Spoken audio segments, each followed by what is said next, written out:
It's very simple. We need the width, the height, and the thickness. Put your tape measure on the edge of the door and pull it over. Wherever the edge of the door is, just round it up to the next number. So this would be a 32-inch door. A new door will be 32 inches and it'll be shaved down to this size in order to fit. If it's exactly 28 inches, you're gonna get a 28-inch door. If it's 27 and a half, you're gonna round up and get a 28-inch door.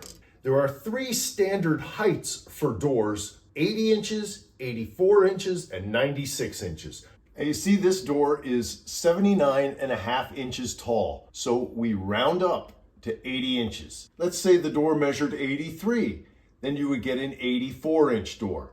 If your door measured 93, you would get a 96-inch door. Standard interior door is 1 3/8 inches thick, so that's just under the 1.5 inch mark. Some interior doors are 1 3/4 inches, but most of them are 1 3/8 inches. And when you're measuring an exterior door, the process is the same. This one is 35 3/4 inches, so we're gonna round it up. This is a 36-inch door.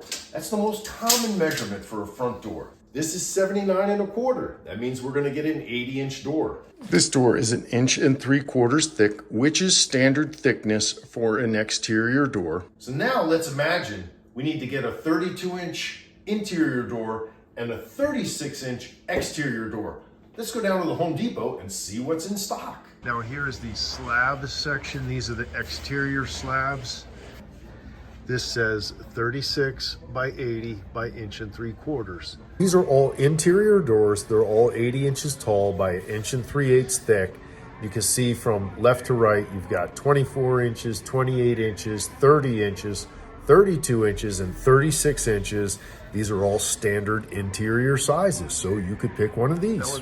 If you can read a tape measure, you can do this.